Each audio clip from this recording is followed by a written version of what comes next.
Hello and welcome back to the Adventures in CRE audio series. Welcome back to part 2 of our interview with Alex Zikakis. Let's get started. Welcome to the Adventures in CRE audio series. Join Michael Belasco and Spencer Burton as they pull back the curtain on everything commercial real estate and introduce you to some of the top minds in the industry. If you want to take your skills to the next level and be part of a growing community of CRE professionals across the world, this is for you.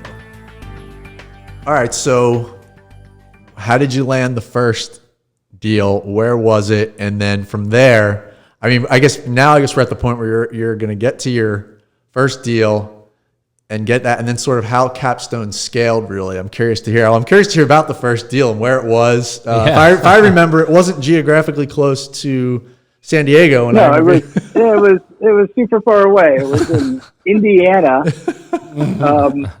was calling. I said I was just staying on the phone. I was just calling brokers, like who's probably alphabetically, right? I think it was because there's a broker's last name began with a B, right? So I think that's how far through the Rolodex I got.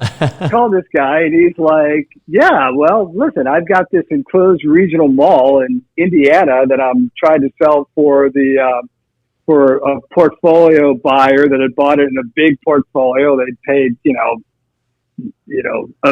very modestly for it because they bought it in a big pool. Mm-hmm. And I think the thing's got some real value to it. And, do you want to come take a look at it? And I said, sure. So, so a 600,000 square foot enclosed regional mall in Indiana. Your first deal. So that was my first deal. Oh, that's great. So I go out, I take a look. I bought a copy of Argus software so I can start modeling it. I started talking to some people, and then I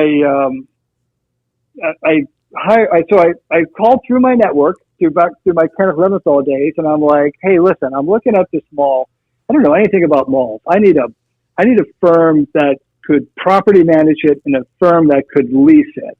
And one of the partners that I used to work with at that firm said, well, listen, one of our clients owns the second biggest mall in the United States. They're a big mall operator. Call these guys, Crabco Company. Call them. That would be my recommendation. So I called them. I said, this is Alex Zikakis from Capstone Advisors. I'm teaming up with Credit Suisse First Boston. We're buying this mall in Indiana. I need property management and leasing. Would you like to look at it? And they said, sure. So we met out there. The CEO of the company came, the director of leasing, the head of property management. We walked them all, and they said, yeah, hey, look, we like this mall. We think there's things we could do with it and improve its value.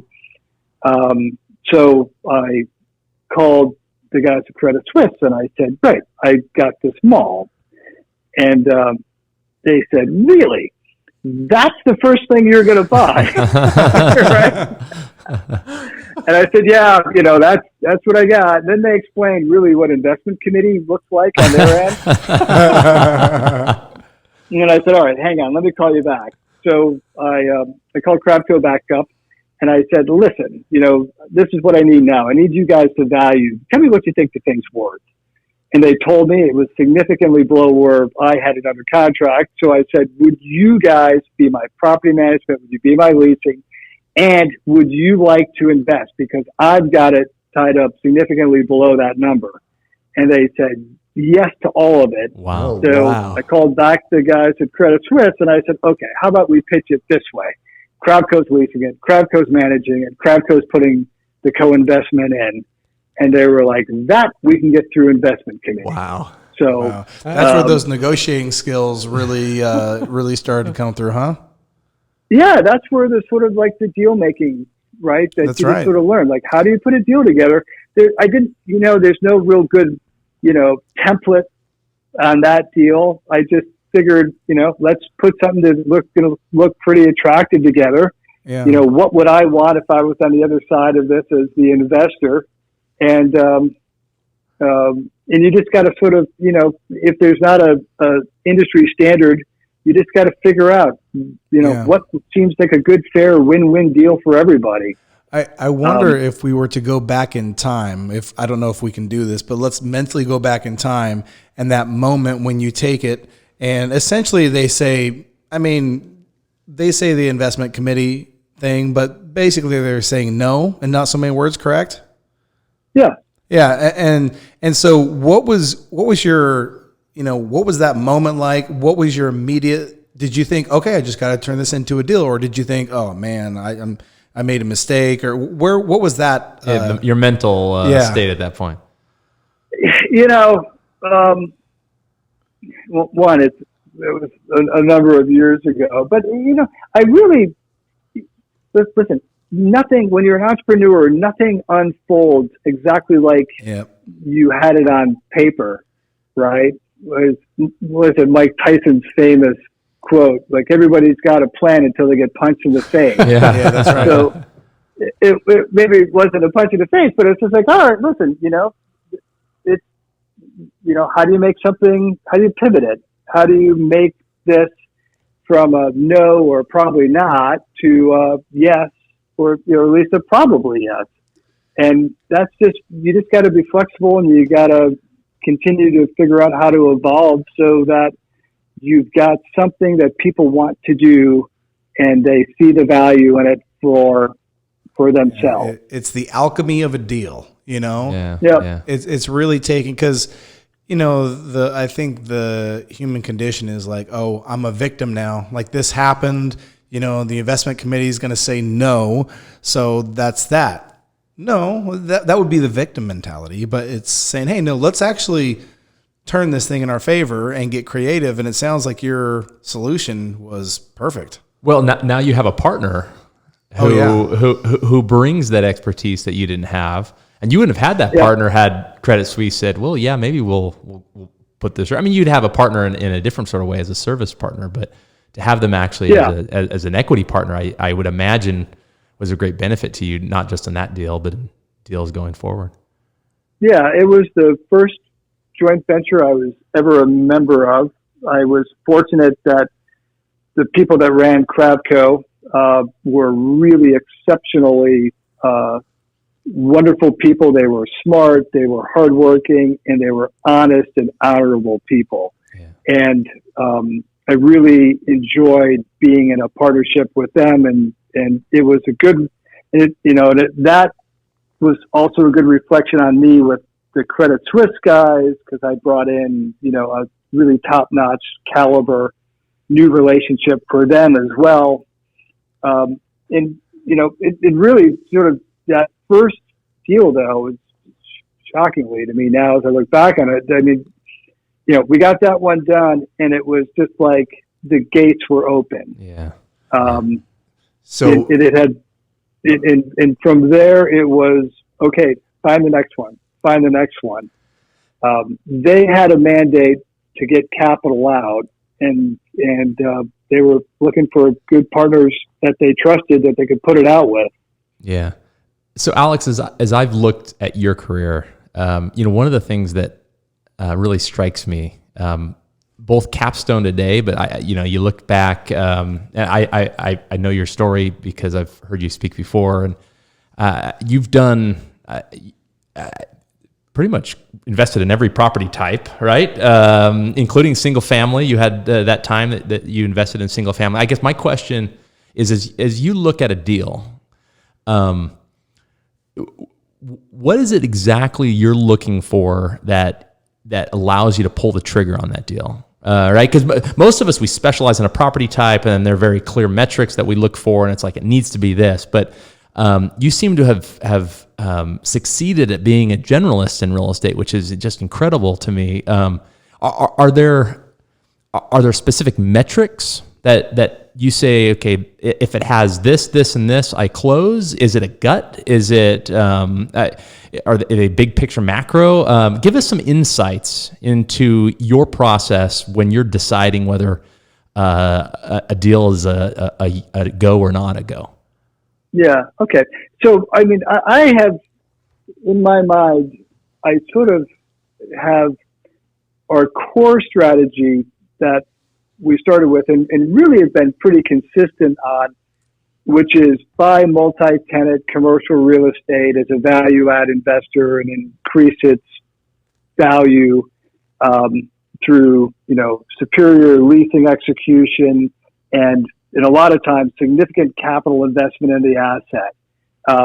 And some of that, depending on where you are, in the real estate cycle, in the beginning, it was do it anywhere you find the asset. Yeah. And because, especially at the beginning, because we were not going to hold anything long term. So it was, where is an asset underperforming the market with good bones, good location, get a good basis and ride it back to the market by doing a better job than the prior owner, or just riding a dramatically increasing marketplace. But part separate from that, and it was, I also always want to look for where else in the real estate arena is there severe dislocation, where there's something unique about what's going on affecting an entire class of assets that you can say, you know what, I think that there's an opportunity in this sector. So as we were doing, back in the mid late 90s, it was all, it was the buy it, fix it, sell it on multi-tenant commercial real estate. At that, a couple years in, well, one thing happened was people started calling me and saying, hey, I'm a real estate owner operator as well, and I see you buying all this stuff, and I've got a couple of deals that I've got lined up, and I need capital. How do you get your capital, and can you help me get capital? That was probably the first pivot was, I called the guys back in New York, and I said, listen, I'm seeing this deal flow. It wouldn't be me as the operator, but I'm seeing this deal flow out here, and it's, good operators that I now have, come to understand who they are in the marketplace with good assets. So the first sort of pivot was, why don't I operate as an extension of you guys in New York, and I'll source equity investment opportunities and I'll asset manage them for you guys, but somebody else is going to be the development partner. So that was just, keeping your eyes open and being open to, okay, there's some opportunity and there's a different way to capitalize on it. So that was sort of our first pivot, was going, okay, and the guys in New York thought that was a great idea. So we started to pivot to being equity investors in other people's transactions. As we looked at that, we started looking at, somebody called us up and said, hey, there's a developer with this land who wants to build these houses. And, he's got this great basis in buying this land and, but he needs $6 million of equity. And so now the next step was, okay, well, we're already got our heads around taking advantage of being an equity investor. And we started to really do some deep dive into the state of the housing market, the for sale housing market in California. And that market had been even more starved for capital than the commercial market. It had really been a long time since there was risk capital available to these private home builders. So that was just a big macro opportunity. We're like, yep, it's time California's underproducing houses. We've got good in-migration. Demographics dictate that there should be more housing. And the only reason, this is not happening is because this industry is starved for capital. Let's pivot and let's start providing equity into that sector. And that was a great place to be for a number of years. We spooled up a group. I built a new team of people, and we became one of the largest equity investors in for sale housing production in California from 1999. We stopped home building in 2004, and we stopped land development at the end of 2005. Wow. So it was just like that was where it was clear you should, get a shovel and shovel as much of this stuff in as possible. And then towards the end of when we were investing, it became clear that this is like almost too good to be true. Like, if housing affordability had decreased dramatically, the amount of money that was being made. Years later, somebody told me, if something grows like a weed, there's a chance it's a weed. That is really good advice. Yep. Yeah. So we were like, this just doesn't seem right. We should start backing off this. But we backed off there, and we just started looking at, okay, where's the, and the correction came, bigger than our wildest dreams. We were very fortunate to be very well positioned to ride through that and to have rebuilt our, a pretty good cash position. And then it was, then that business model was, we literally just took the business plan, watered it up, and threw it away. And we said, that run is over. That was a here and now that is come and gone. So what's the next big area of dislocation? I don't think there's clearly no need to go put equity into building more houses. So, and it was just a period of time to sit and think through, okay, what's the asset class that's starved for capital and driven down in value that to levels that probably don't make sense.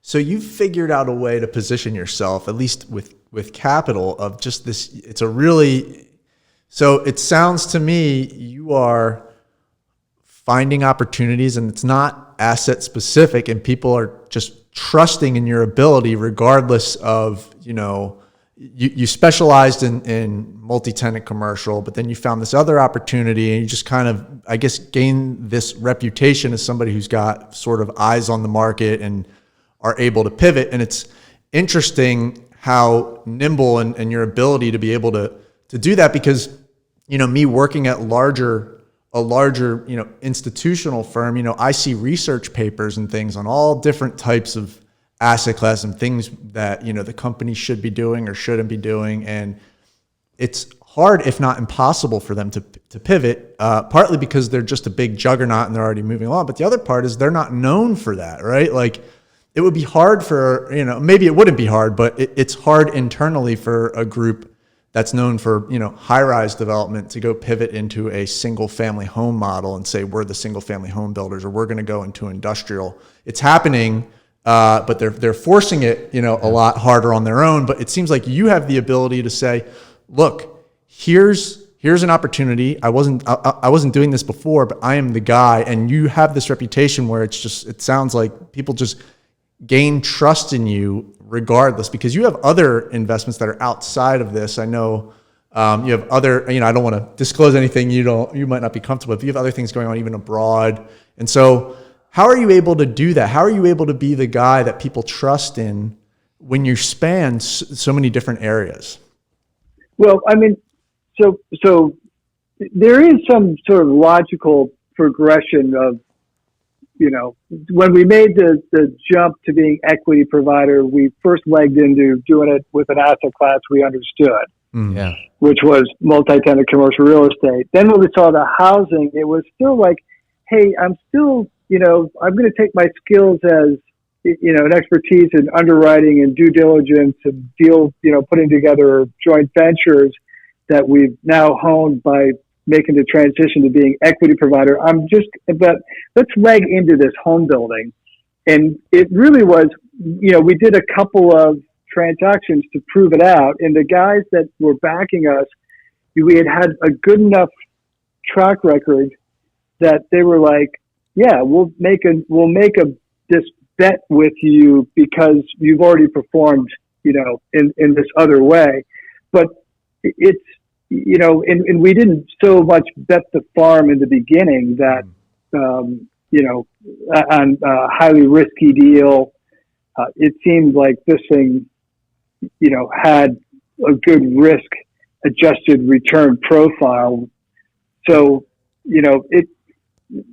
let me back up. So after after we were in the home building, the next thing, we literally took a couple of years off and did no investing, just sort of watched the world melt down around us. Yeah. And then we said, okay, we're done being an equity investor. We're going to start getting into, where's the asset class we should be investing in. All the home builders had unfortunately blown up, gone bankrupt. I mean, the distress was so dramatic. 80% of the people in the home building industry in the state of California lost their jobs. I mean, it was that horrific. So it was like, okay, but we have this expertise because we've done a couple $1 billion of investing in this space. We understand the land market. So let's take our expertise from the home building and let's figure out how do we apply it to something tangentially related to it. So it's not like it's a complete, out of left field. That became the next progression. And we decided to buy that as us as the operator. And we put a lot of focus on that.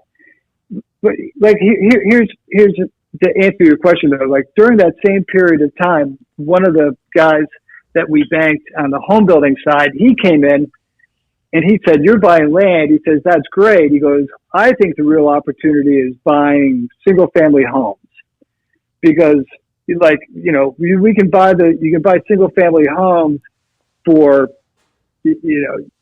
for forget about land value. It's even like land's free. It's a quarter of the cost that it took to build the house. Yeah. Like that's where the real dislocation is, and then we can rent them out. Now, at the time, nobody had done that institutionally, right? That was a total mom and pop strategy. Nobody had any idea whether that thing would scale. And what year was this? When is this? So this is probably 2009, Okay. 2010. Okay. So, and I looked at it and this guy had done a tremendous amount of research and produced, commissioned studies and had a big investment book and had all of his analytics done and, had his investment thesis. And I said, well, that's great. I said, that seems pretty interesting. I'm like, how many houses have you bought? And he said, well, I haven't bought any. And I'm like, well, why not? And he says, well, I want $50 million, so I can, leverage that and gear this thing up and go at it big.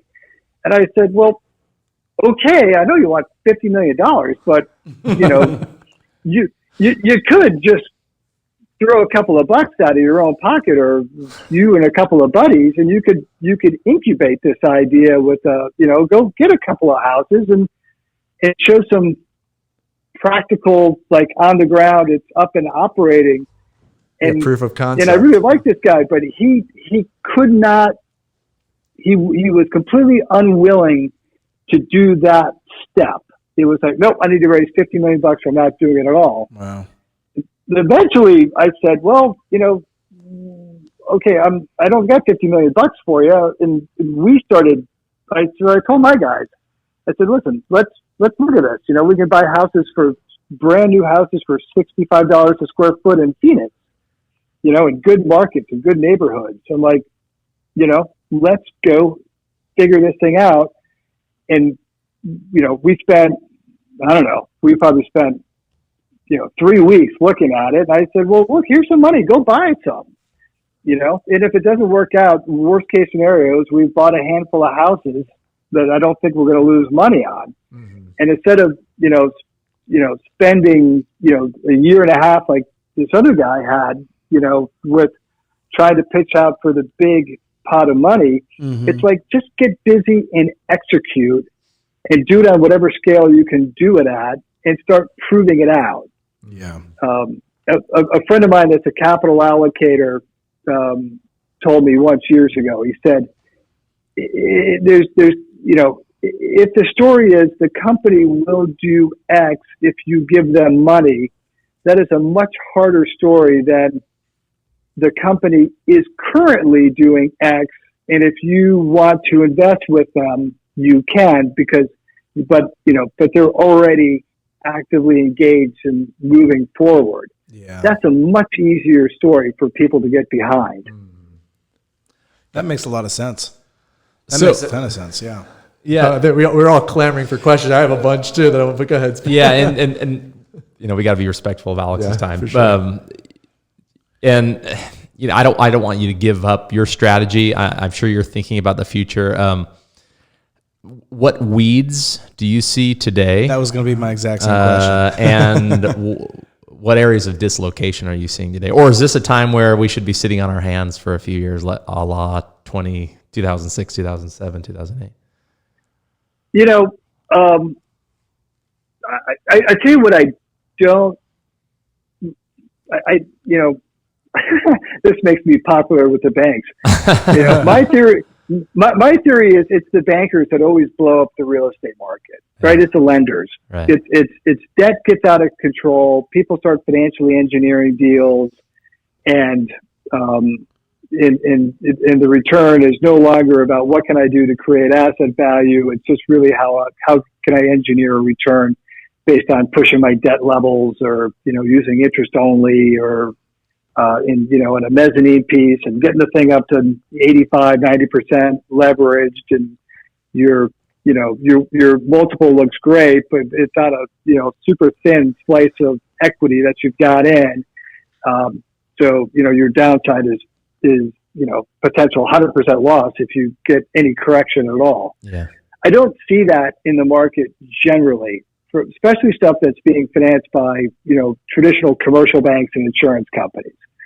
The lenders have been really thoughtful about how much debt they put out generally. Now, there's a lot of debt funds that are out pushing leverage, and I would argue that if there's irrational exuberance, it's probably in the debt fund world.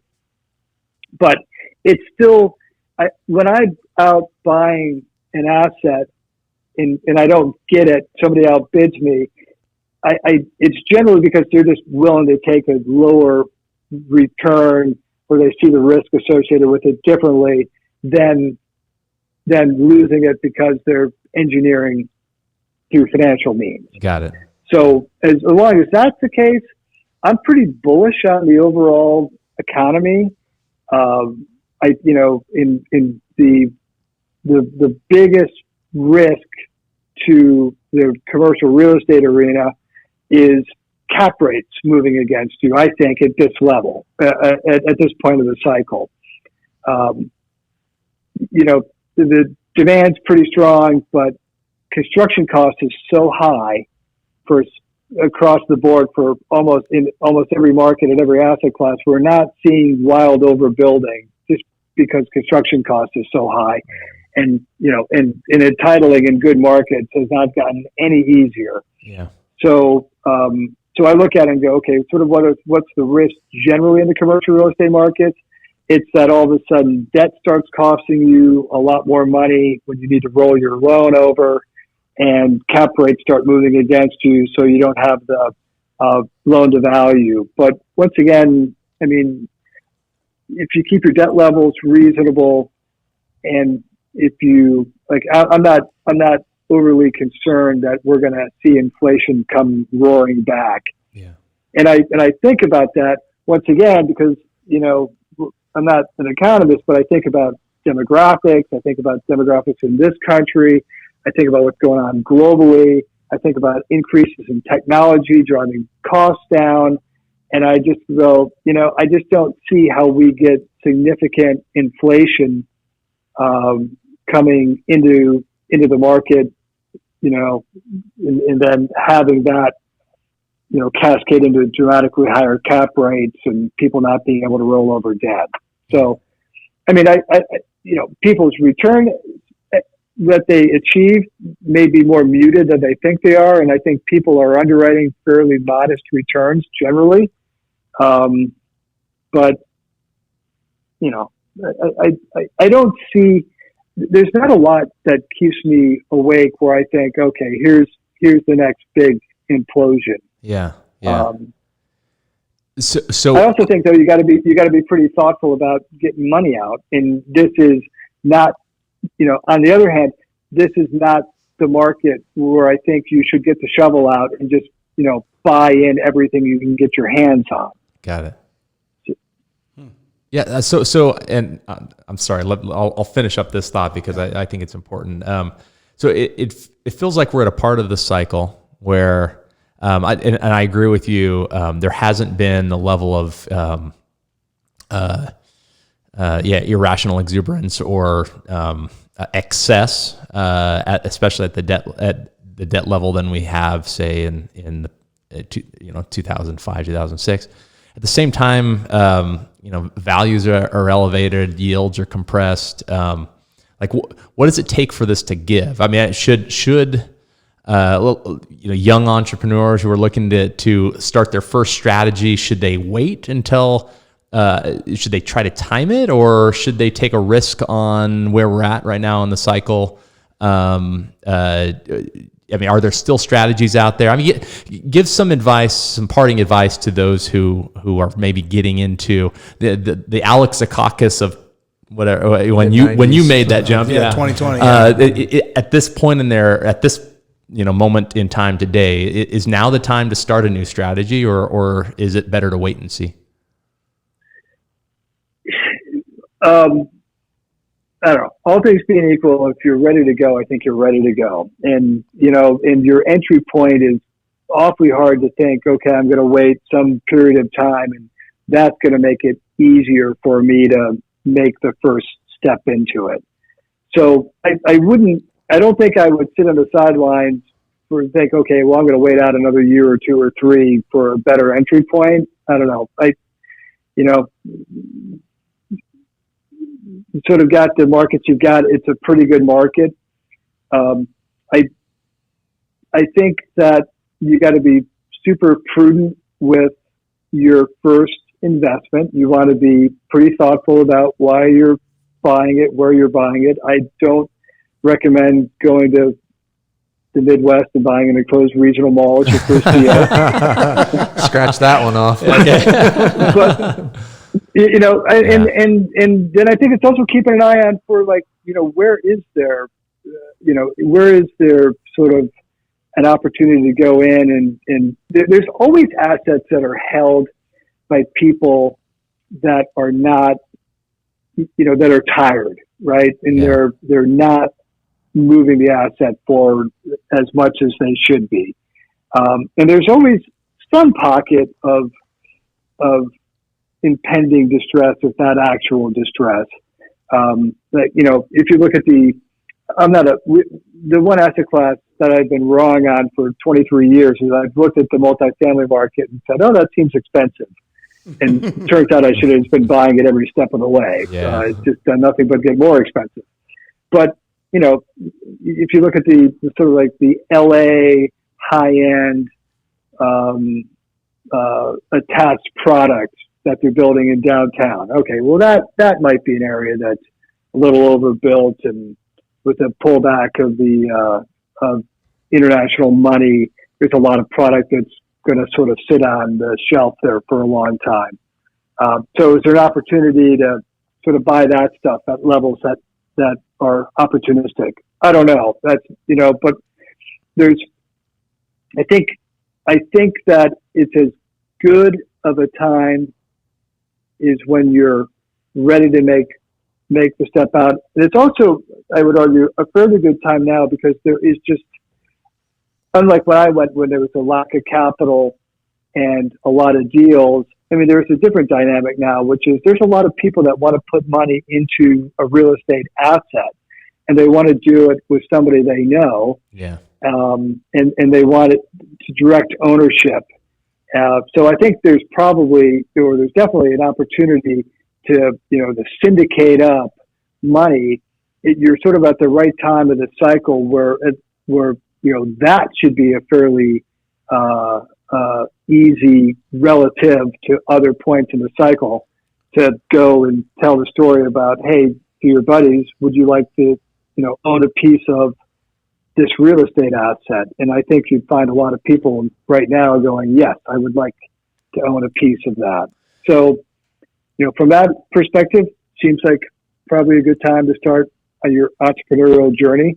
And if you're more sophisticated, been in the industry and you're already, become an executive and with a set of skills. There's institutional money.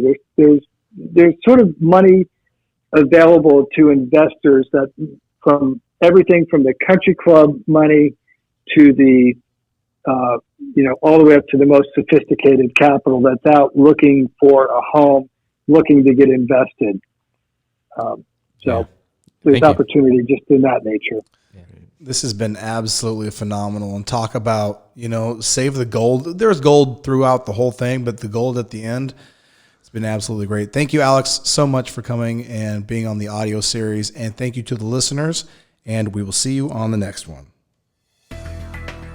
Thanks for tuning into this episode of the Adventures in CRE audio series. For show notes and additional resources, head over to www.adventuresincre.com/audio series. Would you like to learn real estate financial modeling in a matter of weeks and do it with zero guesswork? If so, the a.cre Accelerator is for you. The Accelerator is a step-by-step, case-based program designed to teach you exactly what you need to know and in the order you need to know it, so you can gain both the knowledge and experience to take your career to the next level. To see if the Accelerator is right for you, go to www.adventuresincre.com/accelerator.